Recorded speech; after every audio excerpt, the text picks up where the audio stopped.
Pero, ¿qué hacen las gentes que van a repoblar un lugar, sea cual sea? ¿Qué hacen cuando se desplazan hacia un nuevo destino?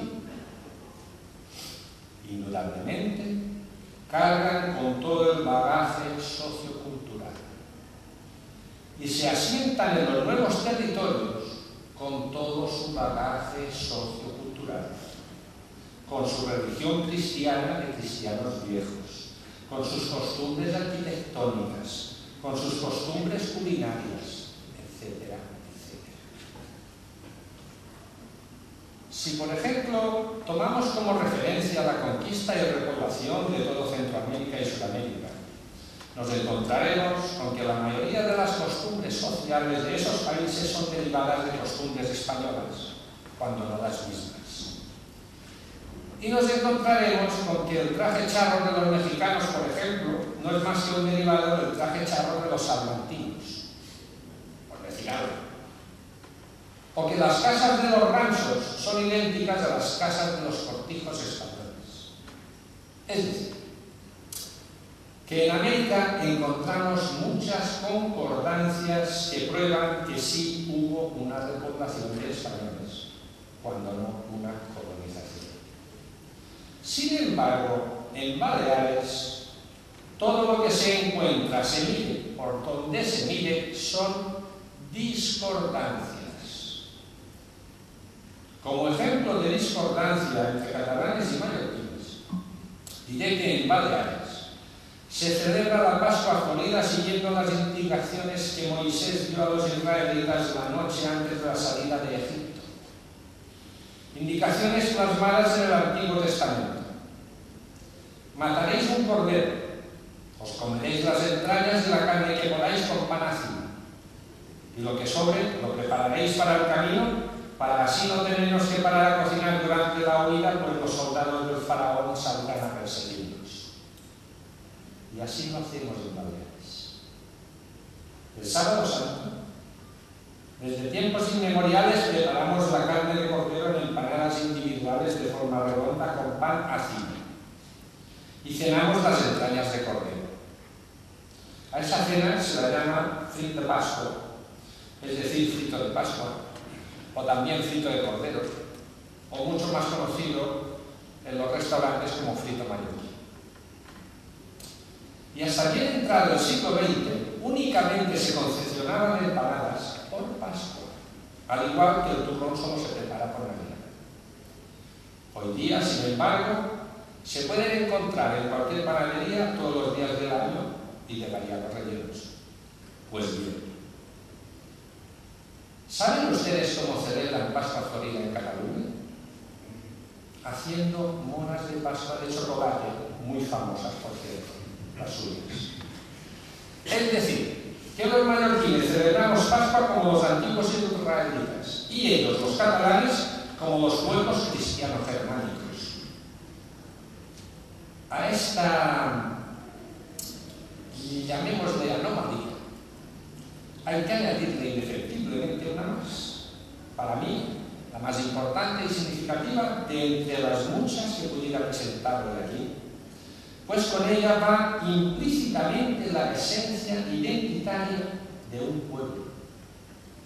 Me refiero a la costumbre de poner determinados nombres a nuestros vástagos nada más nacer.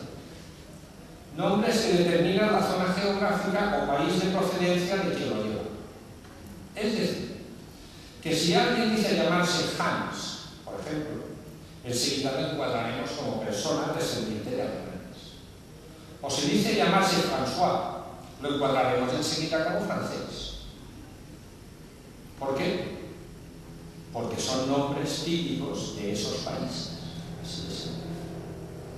Y de esta forma tenemos, pues, que los nombres típicos de los baleáricos, salvo alguna rara excepción y a partir del siglo XX, son Tomeu, Bartomeu, Simó, Sion, Pierre, Rafael, Mateo, Aloy, etcétera, etcétera, siendo todos ellos de procedencia hebrea, mientras que los nombres típicos que los catalanes ponen a sus hijos son Enric, Albert, Carles, Ernest, Ferran, Lluís, etcétera, etcétera, etcétera, siendo todos ellos de procedencia germánica.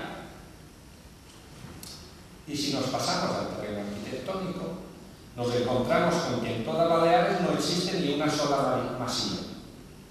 Y debería de haber, pues hubo, según nos cuenta, repoblación de catalanes. Y nos encontramos también con que en el siglo de mayor esplendor y fuerza del románico catalán, siglo XIII, en Baleares no hay ni un solo vestigio de románico, ni uno, y debería de haber, pues dicen que fue repoblado por catalanes. Como ven, no hay nada que cuadre. No hay nada que encaje en la supuesta y dada por cierta conquista y repoblación del reino de Mallorca por elementos catalanes. Y sin embargo, todas las enciclopedias y libros didácticos de historia afirman que sí. Afirman que sí hubo conquista y que sí hubo repoblación. Pero los hechos nos demuestran que no. Y como es natural, si no hubo ninguna repoblación de catalanes, no hay idioma catalán que valga en Baleares.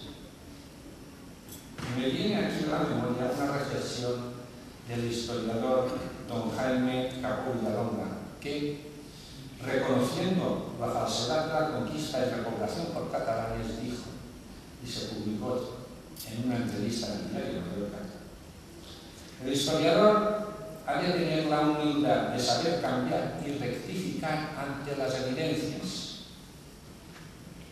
Señoras y señores, ya sé que no es fácil asimilar el hecho de haber sido engañados por catedráticos en historia. Es más que posible que les resulte sumamente difícil, tal que a mí hace ya 18 años. Asimilar este hecho en lo referente a la historia antigua de los reinos de Aragón, Mallorca y Valencia no es nada fácil. No es nada fácil asimilar que se nos haya tomado el pelo, que nos hayan engañado con falsos hechos históricos supuestamente acaecidos en época medieval, en época de formación de los estados que posteriormente conformarán el Reino de España. No es nada fácil, se lo aseguro.